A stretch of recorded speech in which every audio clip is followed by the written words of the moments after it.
HighBridge, a division of recorded books, presents The Once and Future Sex, Going Medieval on Women's Roles in Society by Eleanor Janega, read by Samara Naeymi.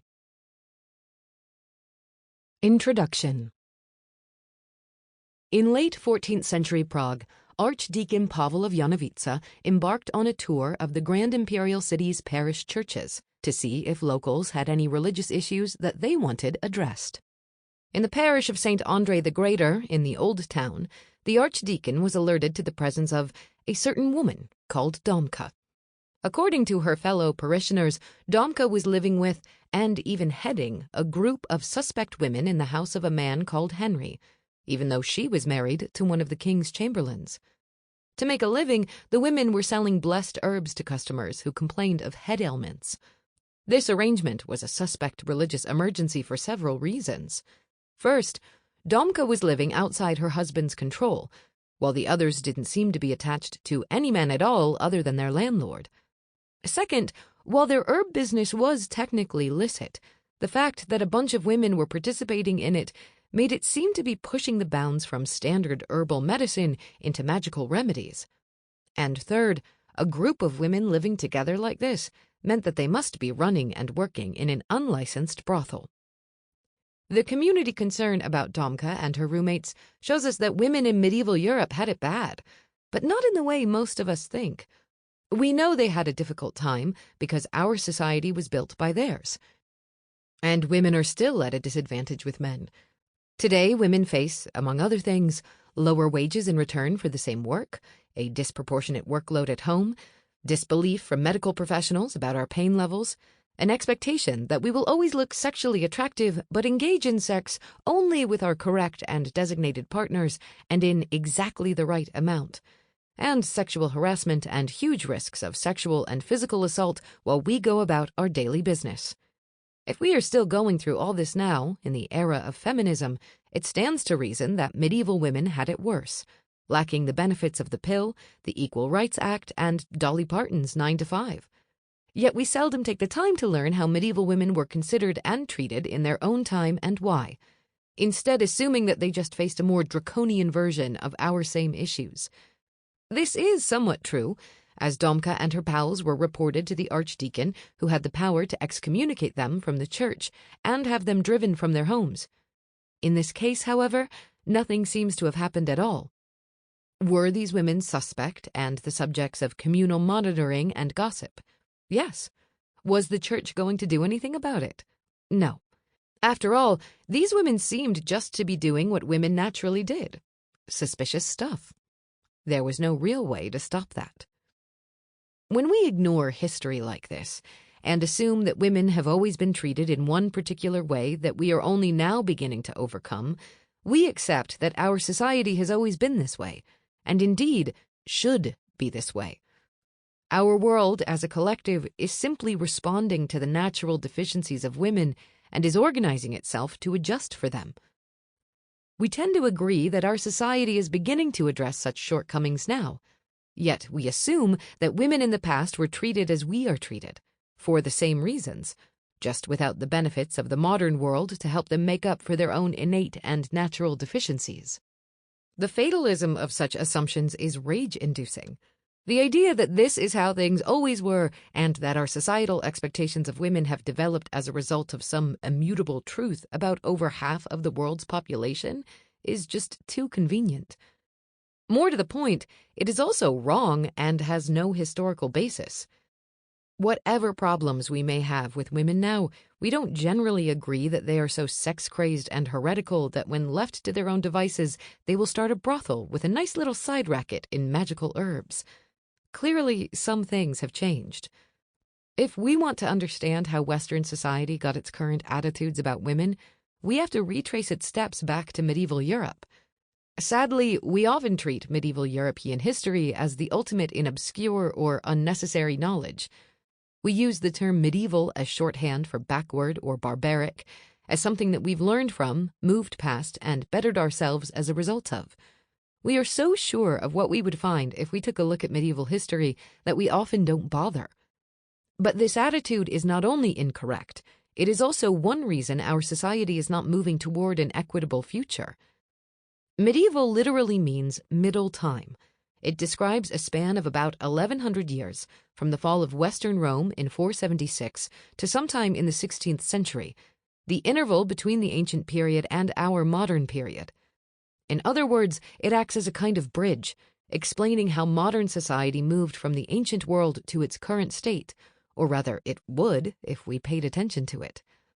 Because of the period's placement between two eras, studying its gender norms allows us to see where some of our ongoing assumptions about gender come from.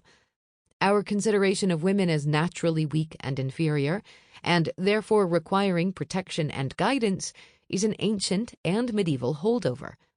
Understanding that allows us to interrogate why we still believe it. If we think medieval people are so backward, why do we agree with them about this? Moreover, studying medieval gender norms allows us to see that many assumptions about women have, in actuality, changed drastically since the medieval era. When we realize that gender expectations have massively shifted in a number of ways, but our worst and most parochial behaviors have not, we can reject them. The only unbroken tradition in terms of gender norms is treating women as inferior, and we can stop doing that at any time. Over the course of this book, we will examine the historical problem with our societal insistence that women are X, and we therefore respond to that with Y. In this book, we will focus first on the intellectual underpinnings of the medieval approach to women.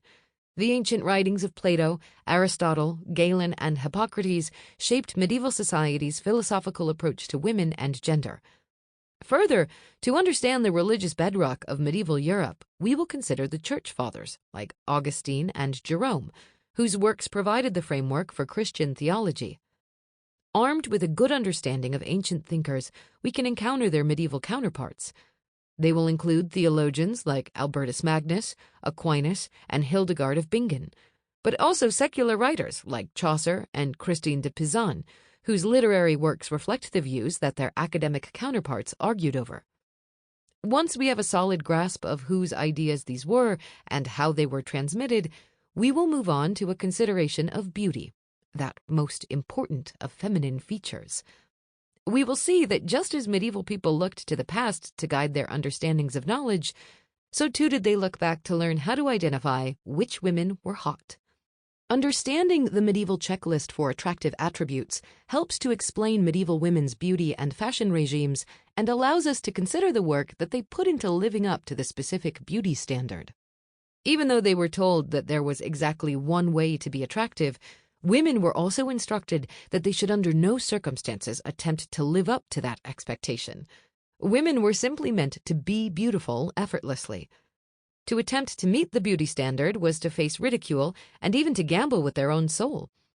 Medieval women were forced to walk a tightrope between living up to stringent criteria for public adoration and successful marriages and what was deemed an unseemly interest in the beauty regimens that allowed for these things.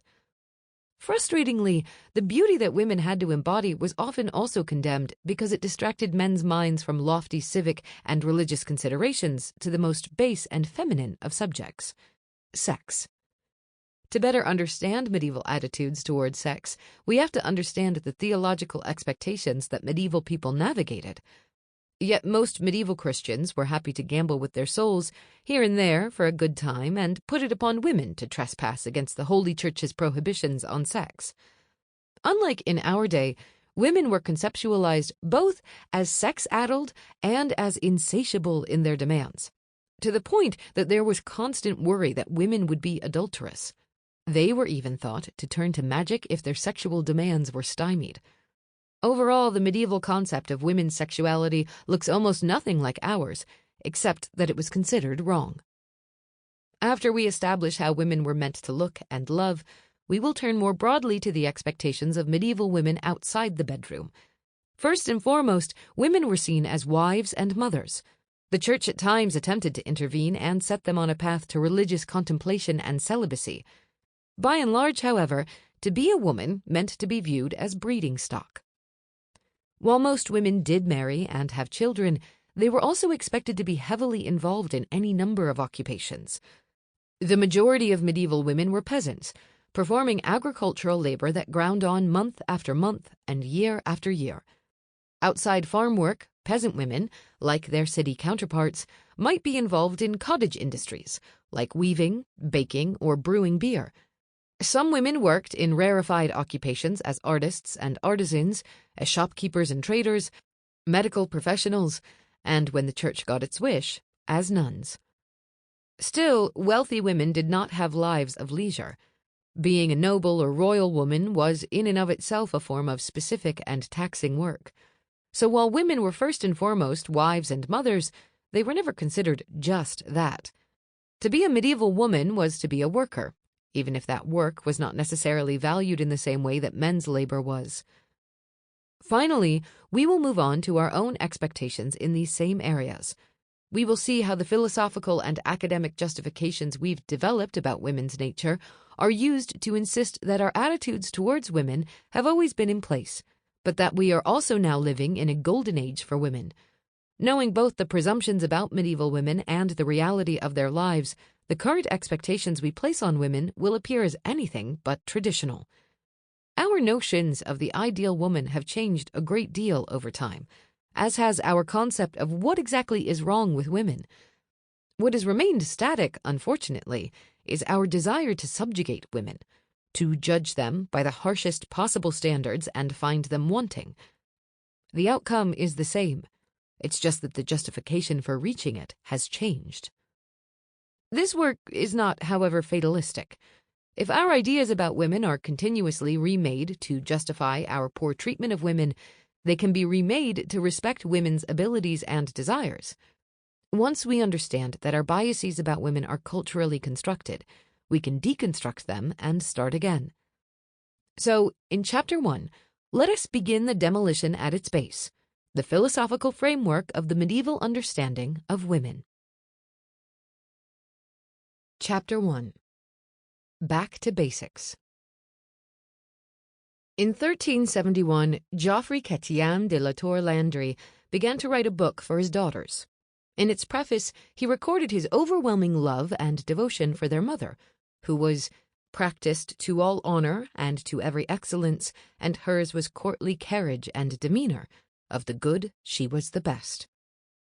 Her death sent him into a decades-long depression over the loss of his perfect love, and at the same time, it made him aware of what he needed to do to bring up his daughters to follow in her footsteps. His soul's desire was that all honor and advantage might be theirs, for they were yet young and small, so that they would require to be early taken in hand and to be gently broken. So he decided he would make a book, wherein he would have collected the memorable instances of admirable women, so as to show by their pattern what was true femininity and good conduct, and also how by their virtues they were held in honor and estimation, and will ever continue to be so. When he committed these words to parchment, Geoffrey not only gave his daughters a social and moral guide, he also provided a perfect example of his society's attitudes towards women. Every woman had the possibility of attaining the apogee of femininity, being a cherished wife and mother, with a devoted husband who would compose poetry for her and write of her fondly years after her death. However, women like this were not born but made, through the timely intervention of their male family members and with examples from the past. It was men who knew what women should be, and men who were best able to understand and tame the nature of women to be exactly that. For a beloved daughter to become a cherished wife, men must break her worst feminine attributes to tame her into a helpmeet, the ultimate status for any medieval woman. At least, that was the case if you asked medieval men, and sometimes even when you didn't. If ideal women could be made, it was also true that without targeted intervention, women were emphatically not that. The ideal default humans were men, while women were an afterthought, or mirror of them that was meant to work for and complement the dominant sex. They were also seen to lack the beneficial characteristics that men had. Where men were strong, constant, rational, and pious, women left to their own devices would end up weak, flighty, conceited, lustful, and worst of all, unmarried as a result. The arrival of a girl into the world was therefore not necessarily unwelcome, but meant that parents like Joffrey had their work cut out for them if they wanted their daughters to be functioning parts of the family and society. These ideas about women and their nature did not spring fully formed from the head of Zeus. They were derived from ancient scholars. The intellectuals of the time believed they were standing on the shoulders of giants, a phrase that was coined by the scholar and philosopher Bernard of Chartres, circa 12th century. What Bernard meant was that knowledge was cumulative, begun by the great philosophers and thinkers of the ancient world and steadily built upon by later scholars. In fact, the entire medieval educational system was constructed around and upon the work of writers from ancient Greece and Rome. When it came to sex differences, the ideas of a core group had an outsized influence on medieval thought. Medieval intellectuals revered their forefathers as having had a philosophical system that was not only superior, but almost divine in nature, based on the very fact of their being ancient. That meant they were born closer in time to the existence of the Garden of Eden, where God had been present. Since then, as humanity retreated further and further from that time and place of divinity, it had steadily been losing knowledge.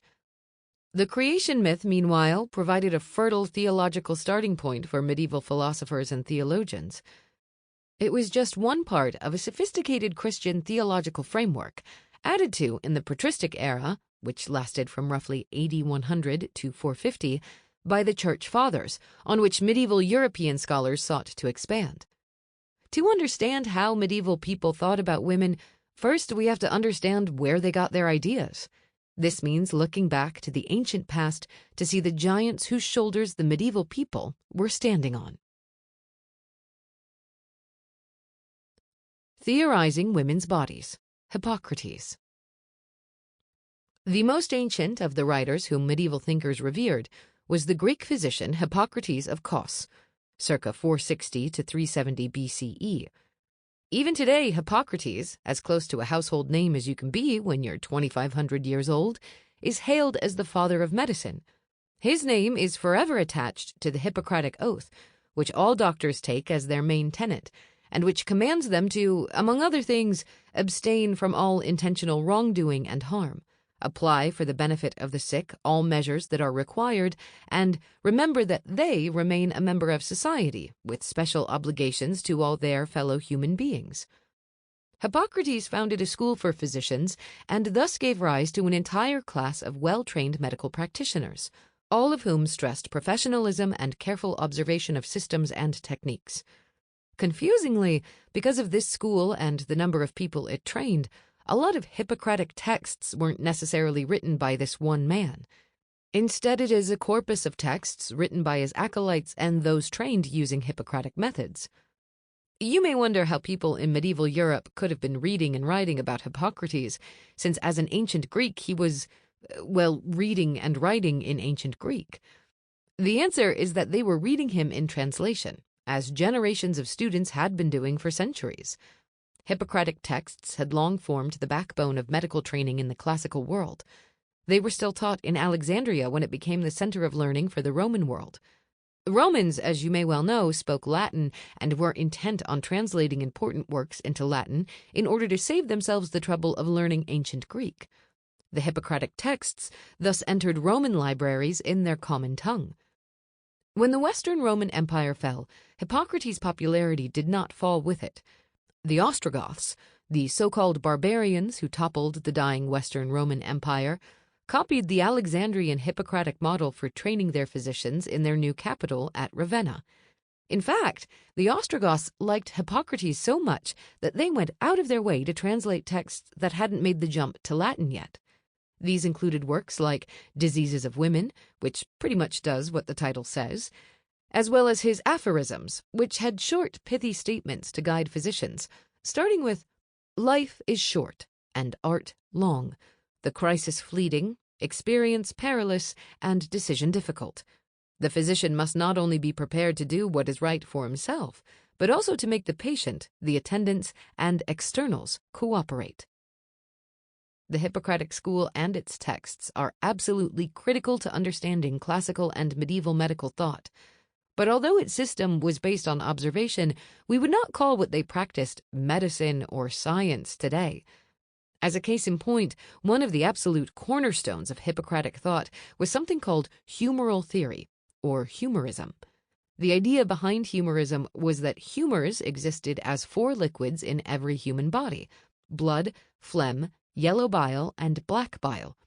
These humors were associated with the 4 elements: air, water, fire, and earth, respectively. There were also 4 temperaments associated with the humors: sanguine, phlegmatic, choleric, and melancholic. While all human bodies contained all 4 humors, humorism taught that they existed in varying quantities within the bodies of men and women. Men were seen as hot and dry, or naturally sanguine and socially useful.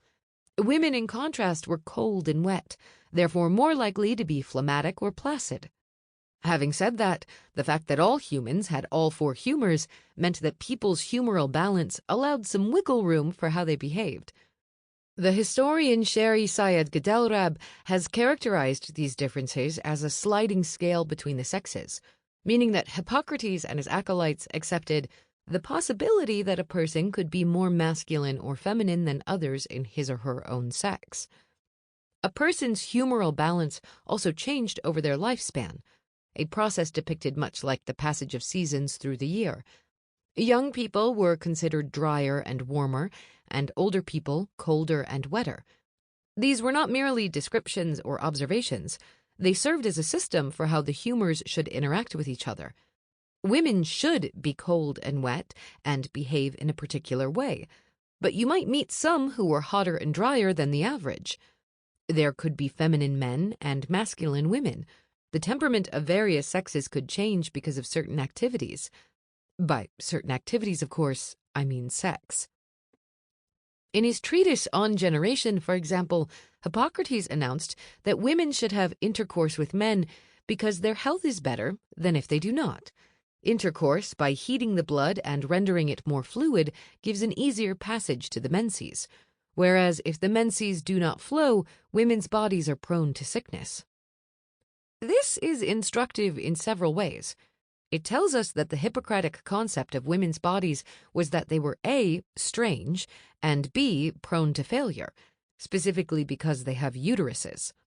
This makes sense from the standpoint of a physician who's attempting to explain to other physicians how bodies work.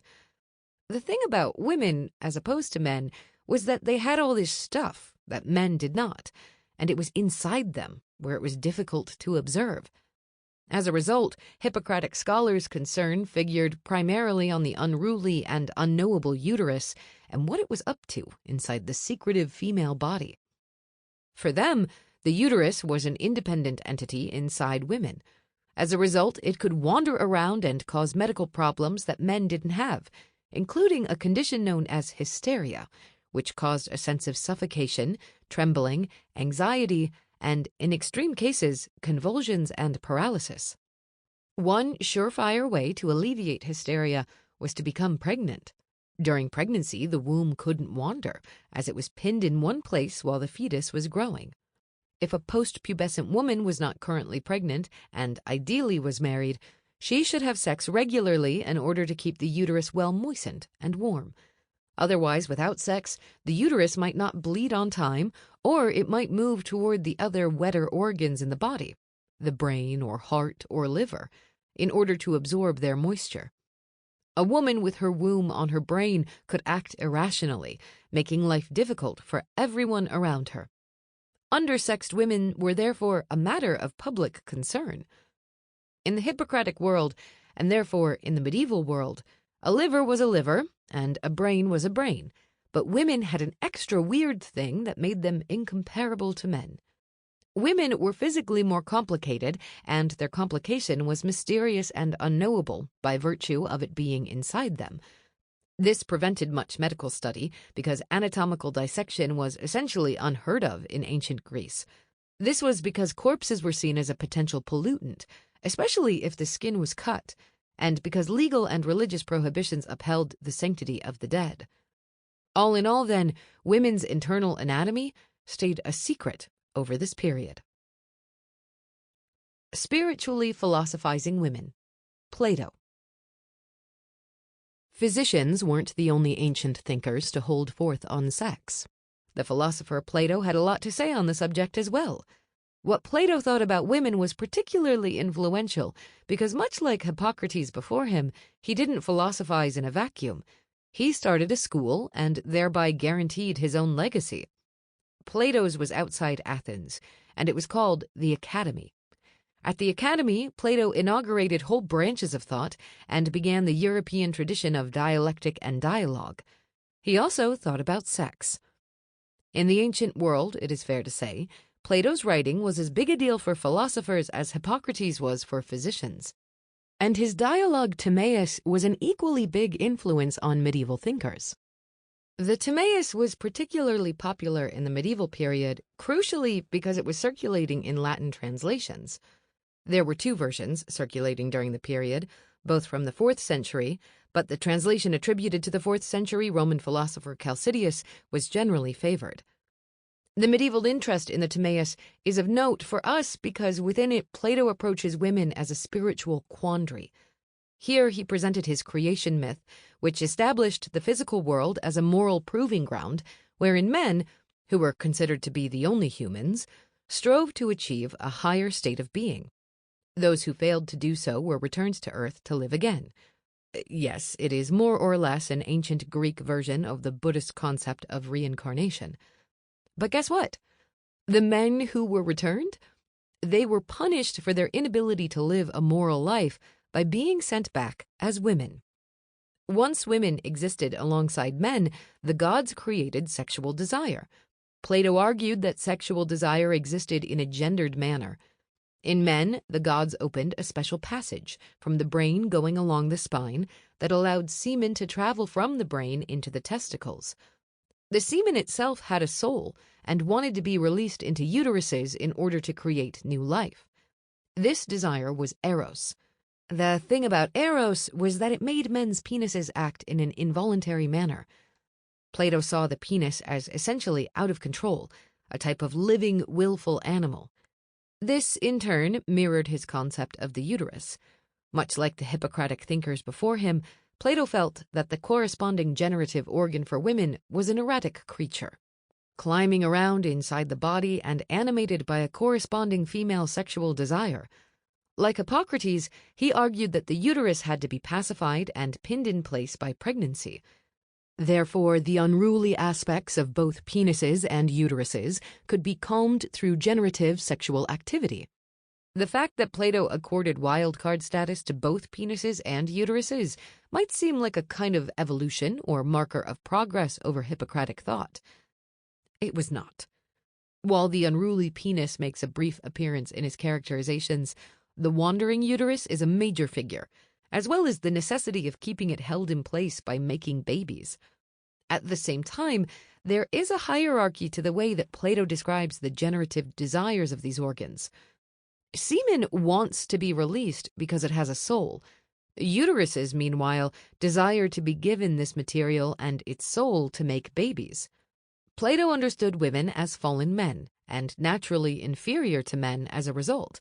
Correspondingly, he contended that society should organize itself in such a way that men would be able to control women. After all, women had already proven themselves incapable of making correct moral decisions.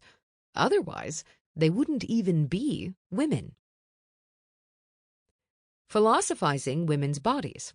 Aristotle. While Plato's Timaeus was immensely important in the Middle Ages, medieval thinkers lionized one philosopher above all others, and that was Aristotle, 384 to 322 BCE. Aristotle continues to be famous enough that he barely needs introduction even now. He is the other philosopher everyone knows. And once again, this was partly guaranteed by his presiding over his own school, where his ideas would find disciples and heirs. His was called the Lyceum, and it was also a temple dedicated to the god Apollo. Here, philosophers were trained in the Peripatetic school, named for the Lyceum's peripatoi, or walkways. The Peripatetics largely focused on preserving and commenting on Aristotle's works after his death, and they managed to keep the school running into the 3rd century AD.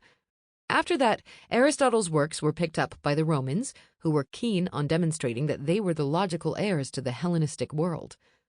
To say that medieval intellectuals revered Aristotle would be an understatement. They were so enamored of Aristotle that they often referred to him simply. Sample complete. Ready to continue?